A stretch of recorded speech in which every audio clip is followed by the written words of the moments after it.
24-এর গণ অভ্যুত্থানে আবু সাইদ সহ সকল শহীদদের স্মরণে 16 জুলাইকে শহীদ দিবস হিসেবে পালনের সিদ্ধান্ত নিয়েছে সরকার, জানিয়েছেন মুক্তিযুদ্ধ বিষয়ক প্রতিমন্ত্রী ইশরাক হোসেন। নানা কর্মসূচি সহ 5ই আগস্ট গণ অভ্যুত্থান দিবস হিসেবে পালন করবে সরকার। মুক্তিযুদ্ধ বিষয়ক মন্ত্রণালয়ে নিজ দপ্তরের সাংবাদিকদের এসব কথা বলেন। ঢাকা বিশ্ববিদ্যালয়ের শিক্ষার্থীদের উপর নিপীড়নের স্মৃতি চিহ্ন হিসেবে ক্যাম্পাসের ক্ষতচিহ্ন বা প্রতিরোধের সূচনা বিষয়ক একটি অনুষ্ঠান হবে 15 জুলাই শাহবাগে।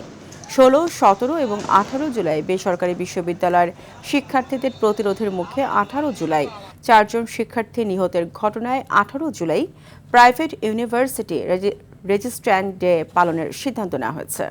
নারীদের উপরে এই হামলাটি অনেক বেশি তীব্র ছিল, তো এই দিনটিকে আমরা স্মরণ করে রাখার জন্যে একটি আলোকচিত্র প্রদর্শনীর অনুষ্ঠানের আয়োজন করছি। সেটির নাম হবে হয়তোবা ক্যাম্পাসের ক্ষতচিহ্ন অথবা প্রতিরোধের সূচনা।